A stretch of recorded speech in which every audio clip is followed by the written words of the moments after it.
Good morning student, कैसे हैं आप लोग? कैसी चल रही है आप लोगों की एग्जाम की तैयारी? ना रुकना है, ना झुकना है, ना सोचना है, ना सोना है।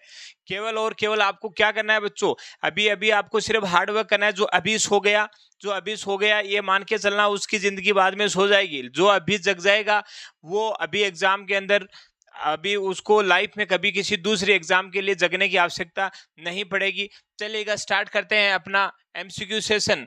जैसे आज हम मैक्सिमम 99% जो एमसीक्यू लेके आए वो आपको इमेज बेस से रिलेटेड एमसीक्यू है वो लेके आए हैं। और ये हर एक एमसीक्यू है वो एग्जाम में आया हुआ है।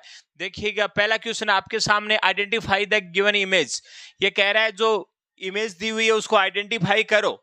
यस या नो? प्लीज फटाफट इस इमेज को देखिएगा और अपने माइंड में इसका आंसर सेट कीजिएगा। आपको देखने से ये लग रहा होगा कि ये क्या है? इंटूबेशन का प्रोसीजर है। ये क्या है? ये ईटी ट्यूब है। यस या नो? समझ में आ गई बात? लेकिन आपको पता है आपका जो आई लेवल है, आपका जो माइंड सेट है वो यहाँ पे इसके हैंड पे देखो, इसके हाथों पे जाना चाहिए, इसके हाथों पे जाना चाहिए। समझ में आई बात? इस इमेज के अंदर जो मोस्ट इंपोर्टेंट चीज है वो क्या है? ये अपने हाथों से आपको क्या इंगित करना चाहता है? 1 2 3। देखिए यहाँ पे ये भी देखिएगा, मार्किंग भी देखिएगा, 1 2 3। समझ में आ गई बात? ये क्या है? ये क्या है? क्या ये एनजी ट्यूब है? नहीं साहब, ये कोई मास्क है? नहीं। ये BURP या नोनो फबो। ये शनो, अब आपको बताऊं BURP क्या होता है। देखिएगा BURP क्या होता है, ये इसका मतलब राइट आंसर है backward,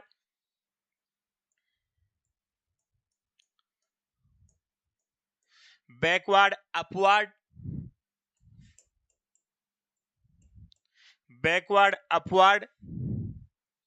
right side, arm for right side,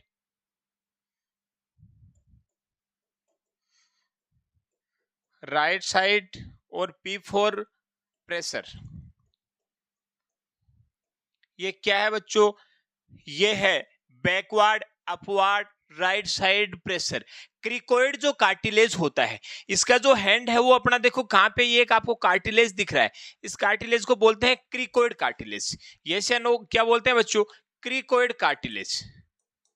क्या है ये? क्रिकोइड कार्टिलेज है। क्या है? क्रिकोइड कार्टिलेज है।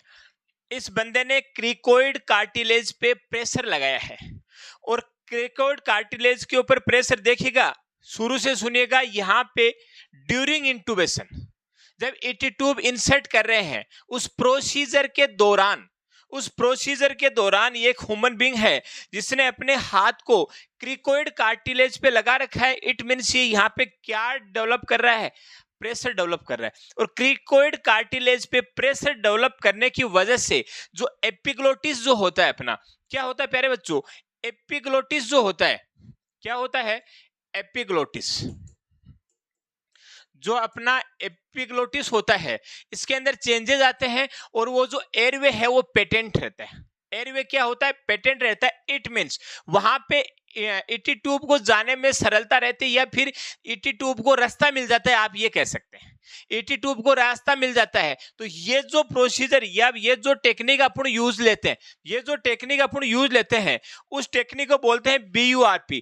पहले देखिए, ये जो 1 2 3 है ना, 1 का मतलब होता है बैकवर्ड, उसके बाद में 2 का मतलब होता है अपवर्ड, और फिर होता है ये 3 कौन सी साइड में आया है? राइट साइड में है। तो अब सबसे पहले आपको बैकवर्ड, देन अपवर्ड, फिर कैसे करना है? Right side. और आपको वहां पे इस तरीके के करने के बाद में क्या करना है? वहां पे प्रेशर अप्लाई करना है। यस या नो? क्रिकोइड कार्टिलेज के ऊपर आपको backward, upward, right side pressure apply करना है। ये इस टेक्निक को ये इमेज है ना ये इंडिकेट कर रहा है। इस टेक्निक को ये इमेज है ना वो इंडिकेट कर रहा है। समझ में आ गई बात? और इसी को है ना सिलिक मैन्यूवर भी बोला जाता था। क्या बोलते हैं? सिलिक मैन्यूवर।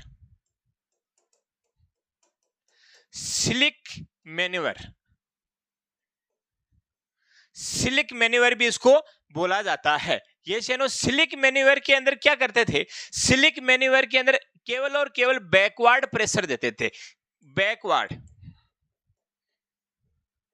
बैकवर्ड प्रेशर अप्लाई किया जाता था। बैकवर्ड प्रेशर अप्लाई किया जाता है, उसको सिलिक मैन्यूवर के नाम से जानते हैं। किस नाम से? सिलिक मैन्यूवर। इससे इससे पहले यही किया जाता था। या फिर बैकवर्ड क्रिकोइड कार्टिलेज पे बैकवर्ड प्रेशर अप्लाई करते हैं, उसको सिलिक मैन्यूवर के नाम से जानते हैं। और यहाँ पे आप समझ रहे हैं, बैकवर्ड के साथ में फिर अपवर्ड फिर राइट साइड। तो यानी कि अपन माने तो वो इसकी एडवांस स्टेज है। ये जो है BURP है, ये सिलिक की क्या है, एडवांस है। ये शानो समझ में आ गया। सिलिक मैन्यूवर की एडवांस स्टेज कौन सी है, BURP। पहले सिलिक मैन्यूवर भी किया जाता था, लेकिन आजकल ये करते हैं BURP। तो सिलिक मैन्यूवर के अंदर केवल और केवल बैकवर्ड प्रेशर लगाया जाता था, लेकिन इसमें बैकवर्ड के साथ में अपवर्ड एंड राइट साइड में प्रेशर डेवलप किया जाता है। इस प्रोसीजर को, इस टेक्निक को BURP के नाम से जानते हैं। ये इमेज आपको सीधा ये नहीं दिखाना चाह रहा है, आपको पता है यहाँ पे ये हैंड ये दिखाना चाह रहा है, फिर 1 2 एंड 3 ये चीज देखो आप। तो ये इमेज इसलिए आपके सामने ये इमेज लेके आए हैं कि ये जो इमेज है, ये जो चीज आपको दिखाना चाह रहा है वो आपको देखना चाहिए। ये सियानो, तो इसका राइट आंसर आपका आ गया BURP। और इसको शॉर्ट फॉर्म में BURP है, ये डायरेक्ट ऐसे भी लिखा हुआ सकता है, backward upward right side pressure. ये सियानो, तो आपका करेक्ट आंसर था वो कौन सा था, C था। समझ में आ गया। अब आप तुरंत प्रभाव से यहां से ET ट्यूब के लिए मतलब आपको ये समझ आएगी ET ट्यूब हो सकती है, ठीक है, चलिएगा, लेकिन ऐसा नहीं था। क्वेश्चन नंबर 2 की तरफ अपन चलते हैं। क्वेश्चन नंबर 2 क्या कह रहा है कि in adult length of insertion of Guedel airway, ये से what is the Guedel airway. बहुत बार आता है गुडल एरीवे का क्वेश्चन, ये से नो। तो क्या कह रहा है कि जो गुडल एरीवे है वो इंसर्ट करना है, तो वो कह रहा है इसका मेजरमेंट करना है बिटवीन किस किस के बीच में, फर्स्ट इंसाइजर से लेके और दूसरा क्या होना चाहिए, फर्स्ट इंसाइजर से लेके और बाद में दूसरी लोकेशन क्या होनी चाहिए, मतलब फर्स्ट इंसाइजर और किस किस के बीच में ये होना चाहिए। इसको इंसर्ट करने के लिए इसका जो मेजरमेंट है वो कहां से कहां तक किया जाता है। इसका एक मेजरमेंट इंसीजर जो है वो तो उसने दे दिया है, लेकिन इसका दूसरा मेजरमेंट कहां से कहां दिया, कहां से कहां तक नापा जाता है। समझ में आ गई। इसका जो आंसर है वो है एंगल ऑफ मैंडिबल। कभी भी देख लेना, उसको इस तरीके से नापा जाता है, यहां से लेके इंसाइजर से लेके, और जो मैंडिबल का जो कोना होता है, ये जो मैंडिबल है यहां से लेके यहां तक, इस तरीके से गुडल वेयर जो आपका गुडल एरिवे है उसका मेजरमेंट किया जाता है, देन उसको क्या किया जाता है, इंसर्ट किया जाता है। समझ में आ गई बात। तो गुडल एरिवे को मेजर करने के लिए आपको इंसाइजर से लेके और एंगल ऑफ द मैंडिबल, ये जो इंसाइजर टीथ होता है वहां से लेके और आपका एंगल ऑफ द मैंडिबल है वहां तक आपको उसका क्या करना है, मेजरमेंट करना है। जिस तरीके से एनजी ट्यूब का tip of the nose to ear lobe to xiphisternum का अपन लोग करते हैं, उसी हिसाब से ये इसका मेजरमेंट पूछ रहा है। गुडल एरिवे का जो मेजरमेंट है वो कहां से कहां तक किया जाता है, तो इंसिजर जो टीथ है वहां से लेके और एंगल ऑफ द मैंडिबल है वहां तक इसका मेजरमेंट किया जाता है। This is right answer A. ये समझ में आ गई बात। चलिएगा, अब बात आती है, जब आपके सामने बात आई है किसकी, गुडल एरिवे की, ये से नो, तो आप सोचोगे कि यार गुडल एरिवे क्या है, तो मैं आपको एक इमेज पुट करता हूं। This is the Guedel airway. बहुत ध्यान से इस इमेज को देखने की आपको जरूरत है। क्यों जरूरत है, इससे रिलेटेड मैं एक इमेज और दिखाऊंगा। उस समय मैं आपको बोलूंगा कि आप गुडल एरिवे की इमेज को आइडेंटिफाई कीजिएगा, रिकॉल कीजिएगा, वापस अपने दिमाग में गुडल एरिवे को लेके आइए, तो पता चलेगा आपको कि इसमें और इसमें क्या अंतर है। ये देखिए इसका मेजरमेंट है, ये इसका मेजरमेंट है, ये इंसाइजर टीथ है और यहां से लेके ये मैंडिबल है। तो इस तरीके से इसका क्या किया जाता है, मेजरमेंट किया जाता है। आपको मेजरमेंट वाली जो इमेज है वो मैं इसलिए दिखा रहा हूं कि कई बार सीधा सीधा है वो मेजरमेंट की इमेज आ जाए और आपसे पूछे कि ये मेजरमेंट है, ये किसका किया जा रहा है, तो आपको पता होना चाहिए कि मैंडिबल से लेके टीथ तक का जो मेजरमेंट है वो ऑलवेज किसका किया जाता है, गुडल एरिवे का किया जाता है। ये से नो, गुडल एरिवे की इमेज को देखिएगा, देखिएगा ये इमेज भी अपने आप में एक क्वेश्चन है, ये इमेज अपने आप में क्वेश्चन है, और ये इमेज तो आपको पता है ऑलवेज अपने आप में क्वेश्चन है। ये बहुत बार इमेज बेस्ड क्वेश्चन पूछा गया है। This is the Guedel airway. ये से नो, समझ गए। चलिएगा नेक्स्ट में अपन बात करते हैं, ये जो इमेज दी हुई है, आइडेंटिफाई दिस गिव इमेज, ये क्या है। सबसे पहले प्यारे बच्चों, सीधा बिना सोचे और बिना समझे गूगल की तरह सीधा आपको जल्दीबाजी में आंसर नहीं देना है। आप इसको, मुझे पता है बहुत सारे बच्चे जिसने इसको या फिर जिसको इसका आंसर नहीं आता है वो इसको एक ही आंसर देगा। वो क्या आंसर है उसका? ET tube. वो बोलेगा कि एंडोट्रेकियल ट्यूब है।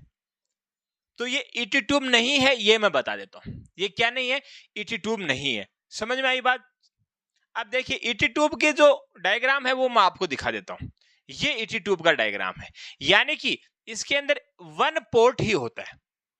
इसके अंदर क्या होता है? वन पोर्ट होता है। लेकिन इसके अंदर टू पोर्ट थे आपके।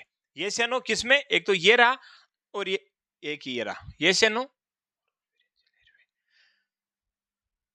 गुडल एयरवे से रिलेटेड एक क्वेश्चन है। गुडल एयरवे से also known as oropharyngeal airway. ये से नो, ये भी बहुत इंपॉर्टेंट क्वेश्चन है। Also known as ओरोफेरिंजियल।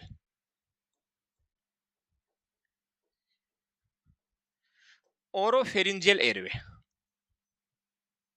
ये से नो ओरोफेरिंजियल एयरवे। Oropharyngeal airway. ये से नो गुडल एयरवे को ओरोफेरिंजियल एयरवे के नाम से भी जाना जाता है। ये से नो। तो ये जो तीसरा क्वेश्चन था ये क्या है? ये क्या है बच्चों? ये ईटी ट्यूब तो है नहीं, तो फिर ये क्या है? इसका नाम है बच्चों कास्ट ट्यूब। CASS। क्या है? कास्ट ट्यूब। ये क्या है आपकी? Cast tube. इमेज को अच्छे से देखिएगा, इसके अंदर टू पोर्ट है। कितने पोर्ट है इसके अंदर? टू पोर्ट है। ये से नो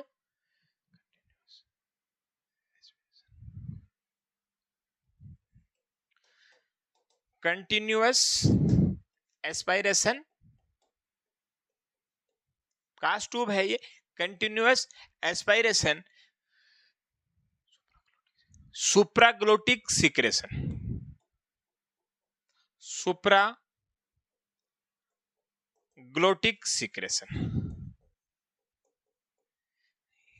ये नो सुप्राग्लोटिक सिक्रेशन ट्यूब। ये क्या है? कास्ट ट्यूब है।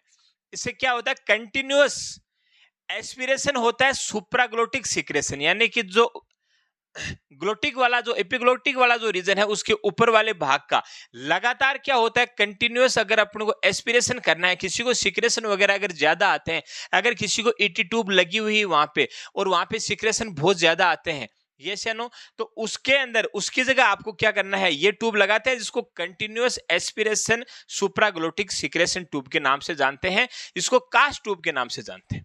ये से नो कास्ट ट्यूब के नाम से जानते हैं। ये तो आपको पता है कि पिलोट बैलून है आपका। ये से नो, और ये आपका क्या है? सक्शन पोर्ट है। ये क्या है? सक्शन पोर्ट है। जो दूसरे वाला है वो सक्शन पोर्ट है, और आपका ये पता है पायलट बैलून है। क्या है? Pilot balloon. यहां से अपन एयर पुश करते हैं जिसकी वजह से ये बैलून है यहाँ पे फूल जाता है। ये से नो, ये है पायलट बैलून, और ये दूसरा क्या है? सक्शन पोर्ट है। तो इस ट्यूब को क्या बोलते हैं? कास्ट ट्यूब बोलते हैं। ये से नो, समझ में आ गई बात? और इससे होता क्या है? जो सुप्राग्लोटिक जो सिक्रेशन है, जो सुप्राग्लोटिक जो सिक्रेशन है वो नीचे की तरफ नहीं जा पाते हैं। ये से नो ग्लोटिक वाला जो रीजन है वहां से सिक्रेशन को एस्पिरेट कर लिया जाता है। इसलिए ये जो सुप्राग्लोटिक जो सिक्रेशन है वो नीचे की तरफ नहीं जा पाते हैं, और नीचे की तरफ नहीं जाने की वजह से वहां पे एयरवे क्या नहीं होता है? ब्लॉक नहीं होता है। अपन दूसरी लैंग्वेज में कहें तो वहां पे पेटेंट एयरवे रहता है। ये से नो, वहां पे क्या रहता है? पेटेंट एयरवे रहता है। समझ में आ गई बात? चलिए, मोस्ट कॉमन ये ट्यूब है ना, वो मोस्ट कॉमन किसको प्रिवेंट करता है? इससे रिलेटेड एक क्वेश्चन है। मोस्ट कॉमन ये ट्यूब है वो किसको प्रिवेंट करता है? ये बहुत ही प्यारा सा एक क्वेश्चन है बच्चों, बहुत ही प्यारा सा क्वेश्चन है। इससे most commonly prevent, most common prevent, ये किस चीज से प्रिवेंट करता है? ये most common ventilator associated pneumonia. Ventilator associated pneumonia. Ventilator associated pneumonia. आपको पता है कोई भी पेशेंट है वो वेंटी पे होता है। जो वेंटी पे होता है उसको वेंटिलेटर की वजह से लॉन्ग टाइम तक उसमें अगर ट्यूब डली हो तो उससे निमोनिया हो जाता है। और आपको पता है कि निमोनिया नहीं हो इसके लिए, आपको पता है निमोनिया नहीं हो इसके लिए कास्ट ट्यूब का यूज करते हैं, क्योंकि वो जो एस्पिरेशन है, जो कोई भी जो भी लिक्विड है उसको अंदर एस्पिरेट नहीं होने देता है, ब्लॉकेज वहां पे नहीं होने देता है। तो ये वेंटिलेटर एसोसिएटेड जो निमोनिया होता है, इससे प्रिवेंट करने के लिए कौन सी ट्यूब काम में ली जाती है? कास्ट ट्यूब काम में ली जाती है। ये एग्जाम का क्वेश्चन है, ये से नो, ये एग्जाम का क्वेश्चन है कि वेंटिलेटर एसोसिएटेड निमोनिया से प्रिवेंट करने के लिए आप कौन सी ट्यूब काम में लोगे? आपका राइट आंसर होगा आप कास्ट ट्यूब काम में लोगे। ये से नो, continue aspiration supraglottic secretion tube. ये से नो, कास्ट ट्यूब आप कहां काम में लेंगे? वेंटिलेटर एसोसिएटेड निमोनिया को प्रिवेंट करने के लिए। समझ में आ गई बात? इससे हर टाइम क्या होता रहता है? एस्पिरेशन होता रहता है, किसका? सिक्रेशन का, जिससे सिक्रेशन नीचे नहीं जाएंगे और आपका एयरवे ब्लॉक नहीं होगा। इट मीन्स आपका एयरवे पेटेंट रहेगा, और अपने को वहां पे एयरवे को क्या रखना है? पेटेंट रखना है। तो this tube is cast tube. Yes या no? This tube is cast tube. Cast tube में इतना सा ध्यान रखना है, यहाँ पे 2 बैलून होते हैं, 2 पोर्ट होते हैं वहां पे। ईटी के अंदर ये एक ही होता है, पायलट बैलून। ये से नो, क्या होता है? Pilot balloon. ये क्वेश्चन आपके सामने हो गया clear. Next one, which airway maintain method is a nasal airway? ये से नो, क्या करेगा? नेजल एयरवे मेंटेन कौन करता है? नेजल एयरवे जो है वो मेंटेन कौन करता है? समझ में आ गई बात? नेजल एयरवे मेंटेन कौन करता है? नेजोफेरिंजियल एयरवे। कौन करता है? नेजोफेरिंजियल एयरवे। और ये आपका क्या है? बी वाली जो इमेज है वो है नेजोफेरिंजियल एयरवे। नेजोफेरिंजियल एयरवे जो होता है, नेजोफेरिंजियल जो एयरवे होता है, वो नेजल एयरवे को क्या करता है? मेंटेन करता है, पेटेंट करता है। ये से नो, वहां पे ईटी ट्यूब को डालने की जरूरत नहीं। वहां पे ईटी ट्यूब है वो नेजल को नहीं करता है, ईटी ट्यूब है वो ट्रेकिया को करता है। ये से नो, नेजल को नहीं करता है। इसने सिर्फ और सिर्फ किसका पूछा है? नेजल का पूछा, कि नाक से जो एयरवे है उसको पेटेंट करना आपको। नोज वाला जो एयरवे है उसको पेटेंट करना है। नोज वाले एयरवे को पेटेंट करने के लिए नेजोफेरिंजियल एयरवे जो नोज से लेके फेरिंग्स तक जाता है, नेजोफेरिंजियल जो एयरवे है वो ऑलवेज नेजल एयरवे को क्या रखता है? पेटेंट रखता है, मेंटेन रखता है। ये से नो, तो इसका जो करेक्ट आंसर रहेगा वो ये बी वाली जो इमेज है वो इसका क्या रहेगा? करेक्ट आंसर रहेगा। ये से नो, समझ में आ गई? ये आपको पता है ये ईटी ट्यूब की इमेज है, और देन ये किसकी है? ट्रेकेस्टोमी। ठीक है, ये टेम्परेरी की जाती है। टेम्परेरी एयरवे को मैनेज करने के लिए आपको पता है ईटी ट्यूब लगाते हैं, ईटी ट्यूब लगाते हैं। और ये लगभग टेम्परेरी इसलिए होता है, लगभग 10 to 14 डेज। टेम्परेरी का मतलब ये मत समझना का कि भी 5 मिनट के लिए अपन को एयरवे को पेटेंट करना है और आपने उसको ईटी डाल दी, नहीं। लगभग 10 से 14 दिन तक अगर एयरवे पेटेंट करना है टेम्परेरी, तो आपको ये करना है। और अगर आपको 2-4 महीने, 6 महीने, 10 महीने अगर रखना है, तो वहां पे आपको क्या करना चाहिए? ट्रेकेस्टोमी ट्यूब लगाते हैं। तो this is the TT tube.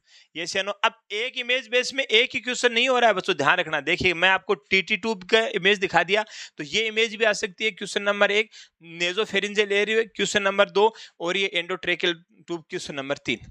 जब इमेज बेस चल रहा है तो आप क्वेश्चनों को यहां से संख्या को मॉनिटर करने की जरूरत नहीं है, संख्या को मापने की जरूरत नहीं है। आप ये सोचेगा आपकी कितनी इमेज है वहां पे क्लियर हुई। हम लोग मैक्सिमम इमेज इसीलिए लेके आते हैं, क्योंकि कोई भी इमेज आ सकती है, कोई जरूरी नहीं है कि एक ही इमेज वहां पे आए। ये से नो, चलिएगा। बी वाला इसका क्या था? करेक्ट आंसर था। ये फर्स्ट, ये सेकंड और ये थर्ड। अब बात करते हैं ये इमेज कौन सी है। तो इस इमेज में आप आ जाओ, जिस इमेज का आपको इंतजार था। और आप लोग सोच रहे थे कि बार बार सर ईटी ट्यूब का नाम ले रहे हैं, लेकिन नाम लेके उसको साइड में हो जाते हैं, आगे चले जाते हैं। नहीं, ना हम रुकेंगे, ना अपन ईटी ट्यूब को छोड़ेंगे। अब ईटी ट्यूब से रिलेटेड बहुत सारे क्वेश्चन है। ये होती है आपकी ET tube. ET tube 2 type की होती है, कप्ड वाली भी होती है और नॉन कप्ड भी होती है। ये से ना कौन सी होती है? कफ होती है और नॉन कफ।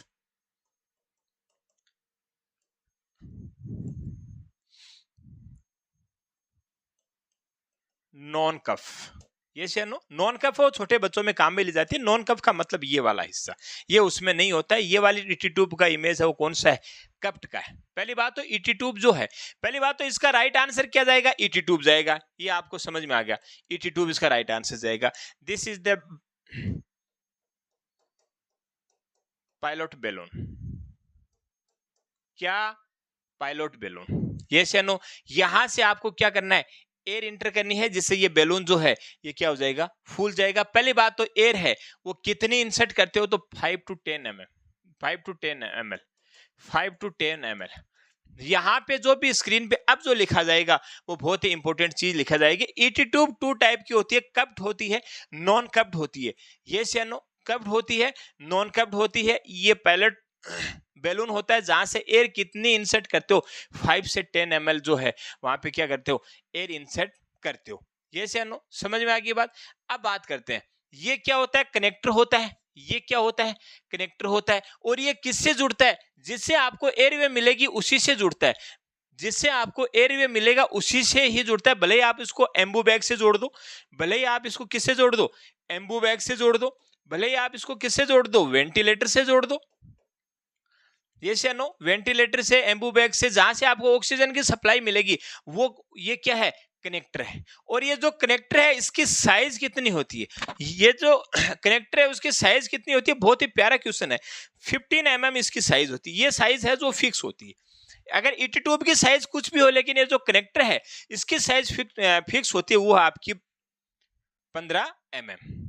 ये से नो 15 mm जो है वो इसकी कनेक्टर की है, वो साइज होती है। और ये जो कनेक्टर है ये एम्बू बैग से जोड़ लो, आप वेंटिलेटर से बोलो, जिससे भी ऑक्सीजन की सप्लाई आपको देना है उससे आप इसको जोड़ते हैं कनेक्टर के द्वारा।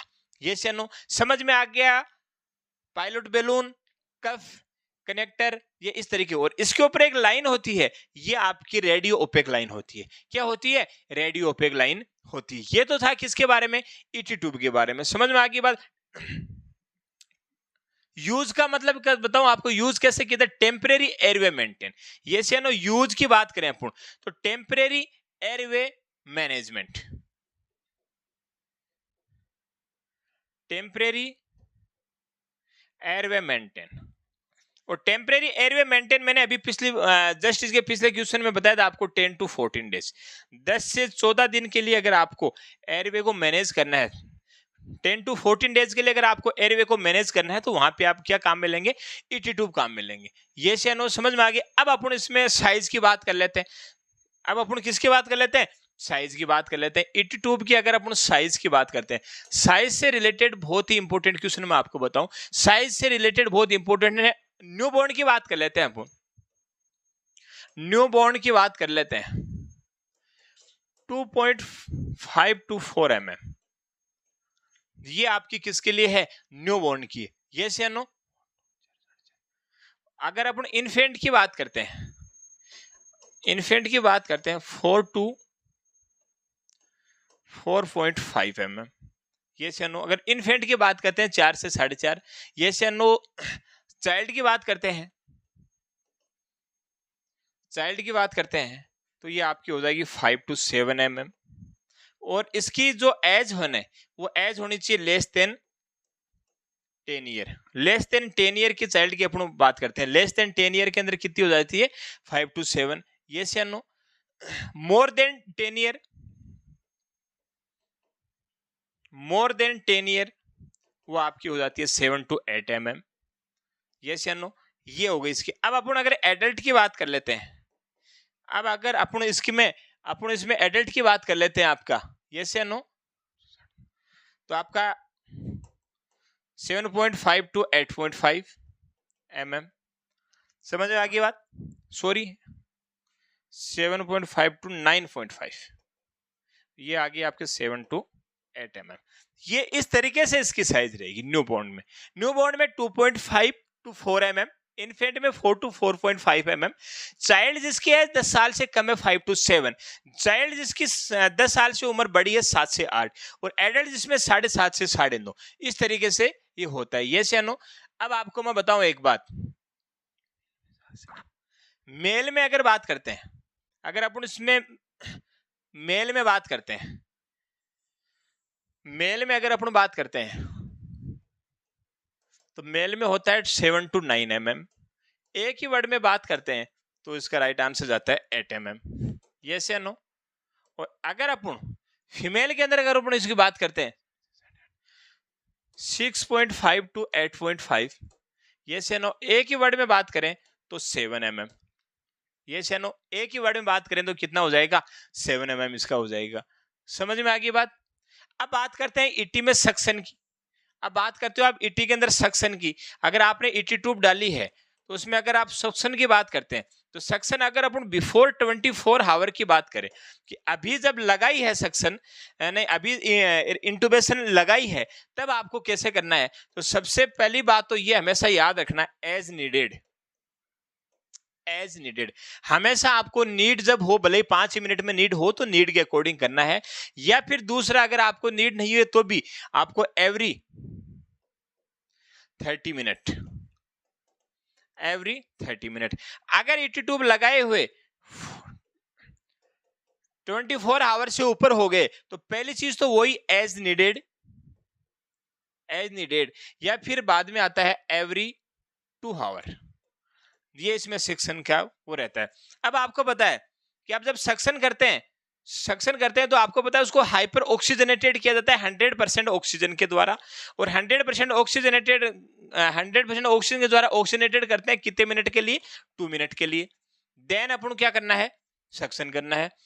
अब आपको पता है बात सक्शन की आती है तो सक्शन 5 से 10 सेकंड, 5 से 10 सेकंड से ज्यादा आपको वहां पे सक्शन नहीं करना है।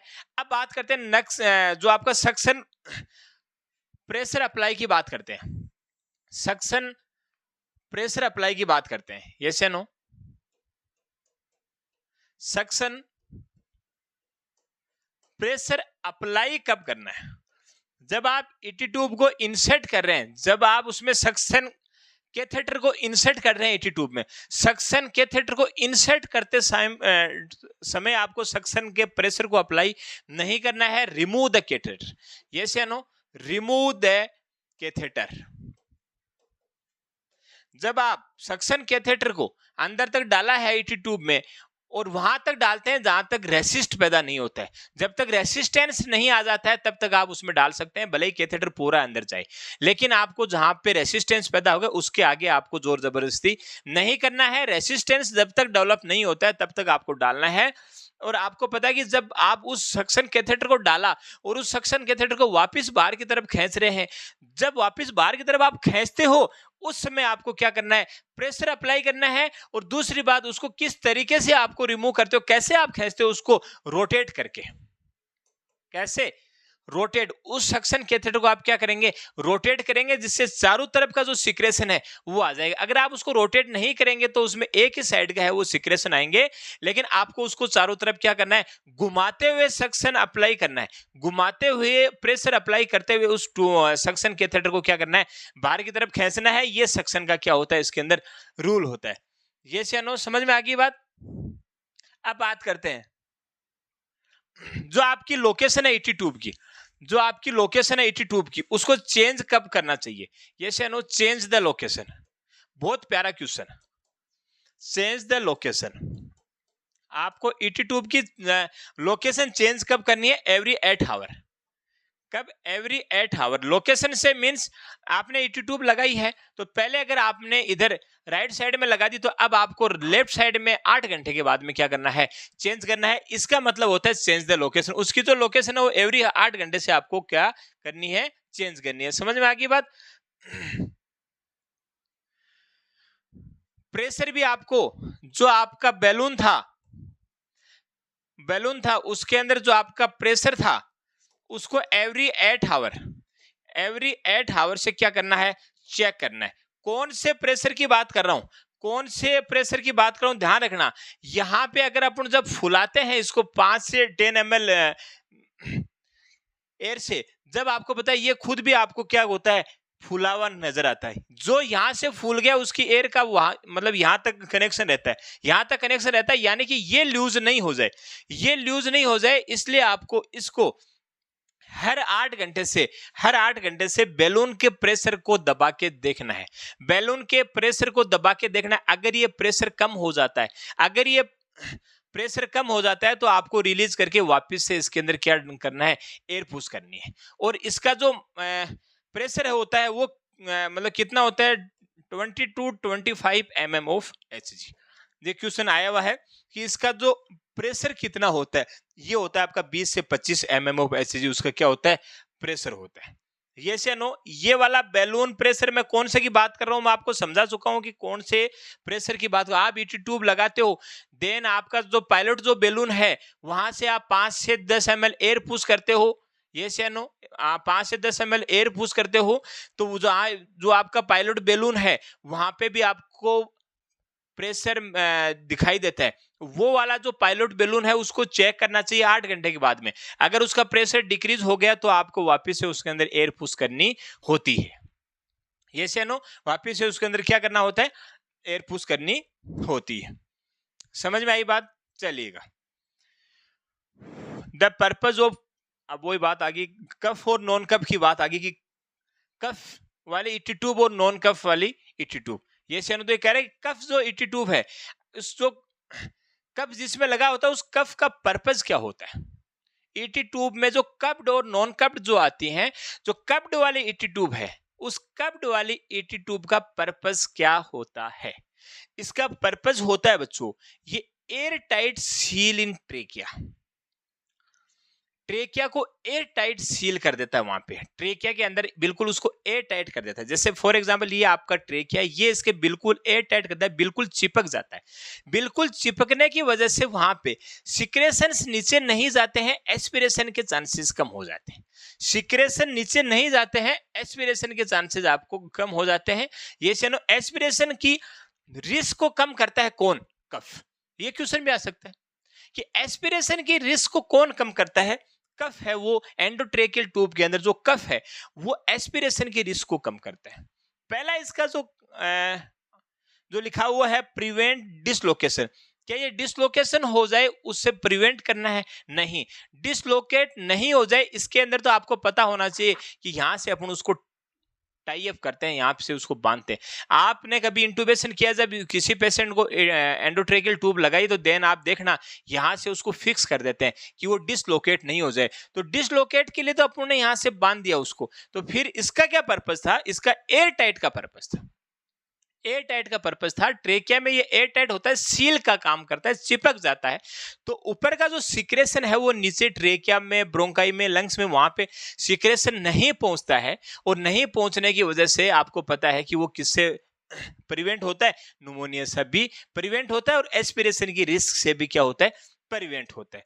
ये से नो समझ में आ गई बात? चलिएगा,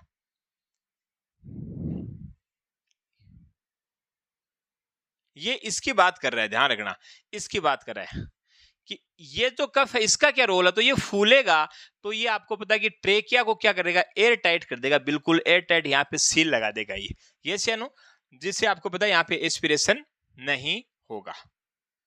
बहुत ही प्यारा क्वेश्चन था, आया हुआ क्वेश्चन है। इस इमेज को बताइएगा बच्चों, आइडेंटिफाई द गिवन इमेज। ये से नो, इसको आई जेल बोलते हैं। क्या बोलते हैं? आई जेल।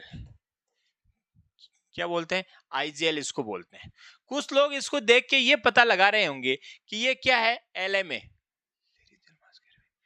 एलएमए है, LMA means laryngeal mask airway. ये आपका लेरिंजियल एयरवे मास्क नहीं है, ये आपका लेरिंजियल मास्क एयरवे नहीं है, ये आपका क्या है, आईजेल है। ये सेनो लेरिंजियल मास एयरवे जहां पे नहीं लगाया जाता है या जहां पे नहीं लग पाता है वहां पे आईजेल लगाया जाता है। ये रबर का बना होता है।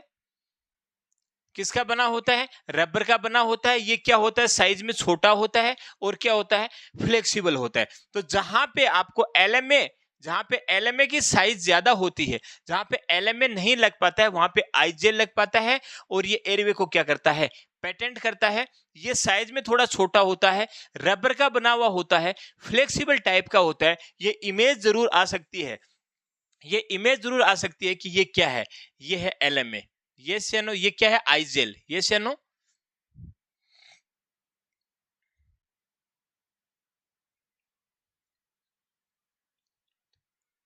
समझ में आ गई बात, आईजेल। और इसको सुप्रा ग्लोटिक तक लगाया जाता है। कहां तक लगाया जाता है? सुप्रा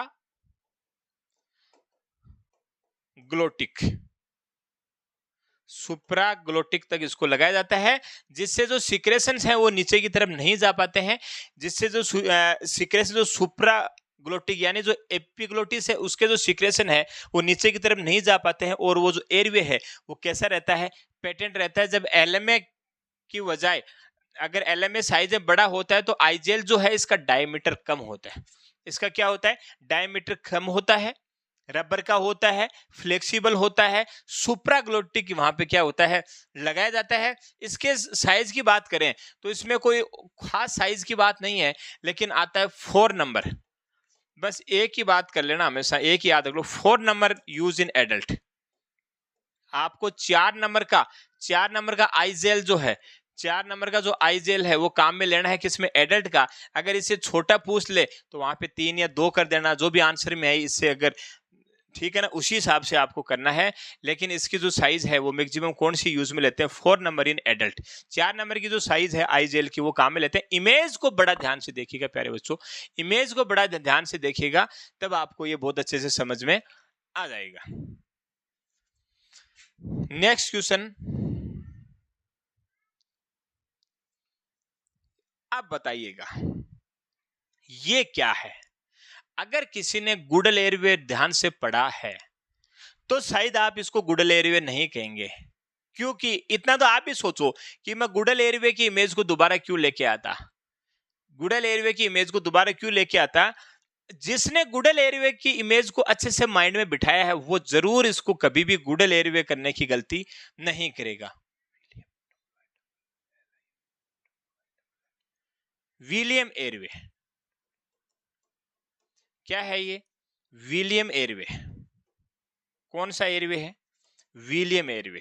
ये गुडल एयरवे नहीं है, विलियम एयरवे। आपको पता है कि यहाँ पे एकदम से ये ऐसे मुड़ जाता है, ये एकदम से ये ऐसे मुड़ जाता है, ये विलियम एयरवे है। आपको पता है कि गुडल एयरवे है ना वो इस तरीके से है, वो एकदम से यहाँ पे ये जो नोस आपको दिख रही है ये विलियम एयरवे, ये नोस है ना वो आपको गुडल एयरवे में नहीं दिखती। यस या नो, ये साइज में थोड़ा छोटा होता है जो इजीली इंसर्ट हो जाता है। ये जो विलियम एयरवे है ये साइज में थोड़ा छोटा होता है, ये इजीली वहां पे क्या हो जाता है, इंसर्ट हो जाता है। गुडल एयरवे इसको नहीं बोलते हैं। This is the Berman airway. Berman airway कौन सा एयरवे है बच्चों, बर्मन एयरवे। बर्मन एयरवे के अंदर BERMAN, बर्मन एयरवे। ये जो बर्मन एयरवे है, इस बर्मन एयरवे के अंदर देखिएगा ये इस तरीके से, आपको यहाँ पे इस तरीके से बीच में होल दिख रहे होंगे, तो यानी कि एक तरीके से देखा जाए तो ऐसे दिख रहा है जैसे ये 2 पार्टीशन से बना हुआ है, जैसे कि 2 पार्ट है, बीच में कहीं जगह है इसके, इस तरीके से ये इमेज दिखती है। ये जो दिख रहा है ना आपको, ये ऐसे दिख रहा है जैसे कहीं बीच में क्या है, इसके जगह है, और बिल्कुल ये जगह है। ये 2 पार्ट में जिस तरीके से होता है वैसे ही यहाँ पे 2 पार्ट में। ये नो बर्मन एयरवे है, ये एक तरीके से 2 पार्ट में। तो यानी कि बर्मन एयरवे जब लगा हुआ होता है तो उसके साइड से आप कोई भी ET ट्यूब डाल सकते हैं, गाइड वायर डाल सकते हैं, ब्रोंकोस्कोपी करनी है वो डाल सकते हैं, किसी प्रकार का कोई वायर डाल सकते हैं, सक्शन के लिए सक्शन कैथेटर डाल सकते हैं। इस बर्मन एयरवे को निकालने की जरूरत नहीं, इसके बीच में यहाँ पे क्या होता है, गैप होता है। गैप एक तरीके से गाइड वायर की तरह ही काम करता है। ये सेनो इसको क्या बोलते हैं, बर्मन एयरवे के नाम से जानते हैं। समझ में आ, इसके अंदर आपका इसको मैंने अभी मतलब यूज अभी बताया था, वो यूज क्या बताया था, सक्शन, यस या no, suction guide wire, suction guide wire, bronchoscopy, yes या नो, और आपकी ET ट्यूब, ये सब काम इसके साथ में हो सकते हैं। यस या नो, ये सब काम इसके क्या हो सकते हैं, साथ में हो सकते हैं। और अपन इसके साइड में इसको डाल सकते हैं इन सारी चीजों को, ये अपन सक्शनिंग कर सकते हैं, गाइड वायर डाल सकते हैं, ब्रोंकोस्कोपी कर सकते हैं, इसके साइड से कर सकते हैं। इस एयरवे को आपको निकालने की जरूरत नहीं है। This is called Berman airway. Yes या नो, ये क्या है, बर्मन एयरवे है। ध्यान से देख लीजिएगा इसकी इमेज, ये होता है बर्मन एयरवे। इसमें एक तो आपको होल दिखेंगे, दूसरा आपको ऐसे लगेगा जैसे ये कोई 2 लकड़ियों से मिलकर बना है, जैसे बीच में गैप जो दिख रहा है आपको, हाथ के बीच में गैप, ऐसे लगेगा जैसे इस दोनों अंगुली इसमें क्या है, गैप है। ये गैप आपको विजुलाइज होगा। ये है बर्मन एयरवे। कौन सा, Berman airway. Berman airway. Yes या नो, समझ में आ गई। और ये क्या है आपका विलियम एयरवे, समझ में आ गई। दोनों इमेज बहुत इंपॉर्टेंट है, विलियम और बर्मर। यस या नो, दोनों इमेज देख ली। ये था आपका गुडल एयरवे। क्या है? Guedel airway. ये देखिएगा, इसमें जो कर्व है वो इस तरीके से कर्व है, और उसका जो कर्व था ये नोच है यहाँ पे। ये देखिए, यहां से ऐसे आ रहा था, ये एकदम से नोच हो गई। ये से नो, ऐसे आ रहा था, ऐसे नो। तो इसमें और इसमें जो अंतर था वो यही अंतर है, इसमें किसी भी प्रकार की सीधी कोई नोच नहीं है। तो ये सारा क्या है? Guedel airway.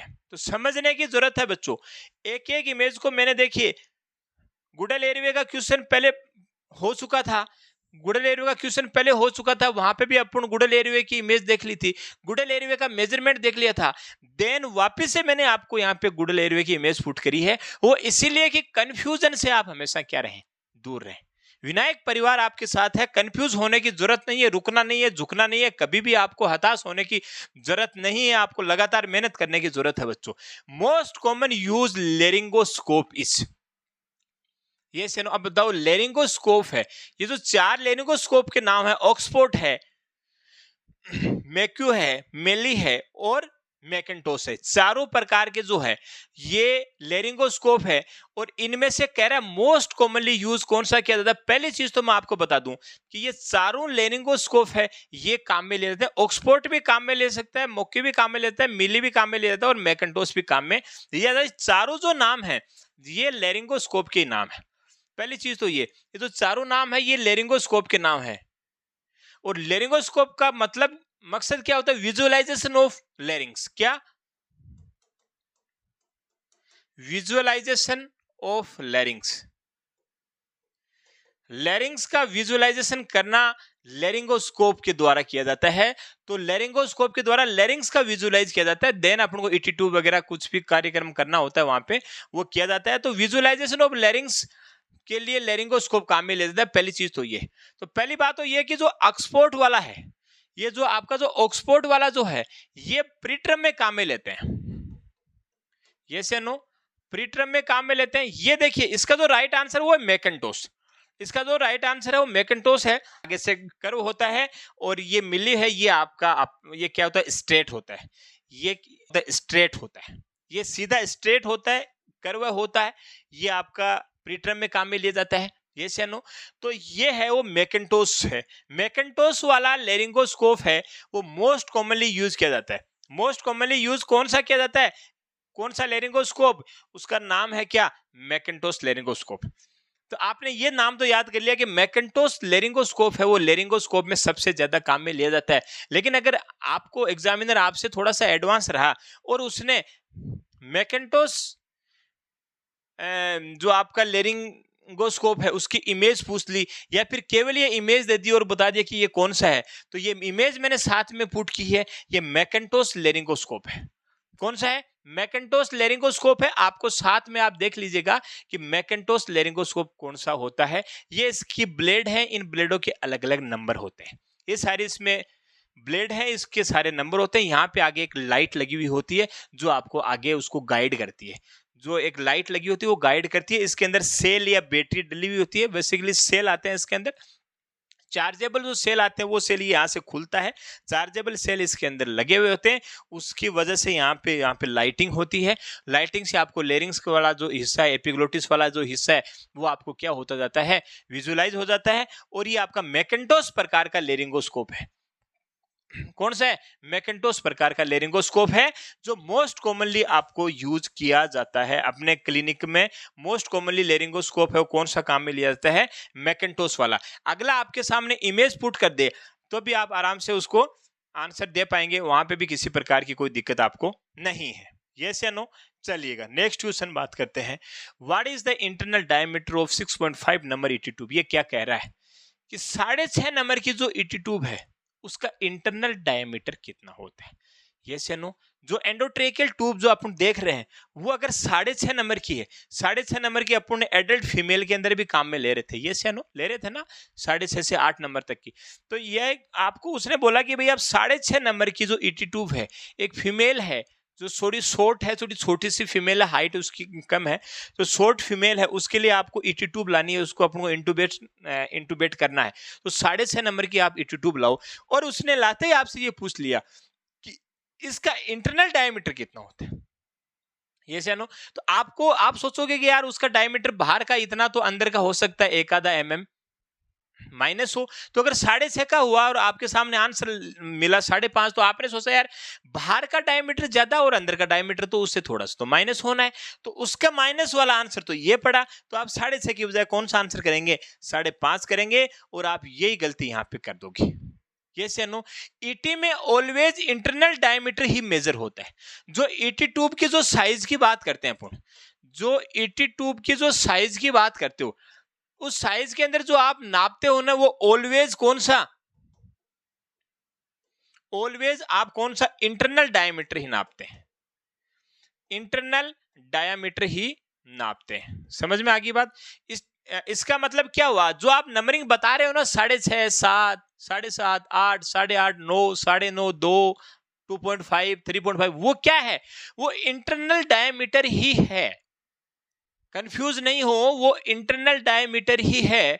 इट मीन्स जितने नंबर की ट्यूब होगी उसका इंटरनल डायमीटर भी कितना होगा, उतना ही होगा। 7 नंबर की ट्यूब का इंटरनल डायमीटर 7 होगा, 7.5 का इंटरनल डायमीटर 7.5 होगा, 6 का इंटरनल डायमीटर 6 होगा, और 8 का इंटरनल डायमीटर 8 होगा। 80 में ऑलवेज इंटरनल डायमीटर का ही मेजरमेंट करते हैं, या इंटरनल डायमीटर को ही मेजर करते हैं। ये हमेशा ध्यान में रखने की बात है।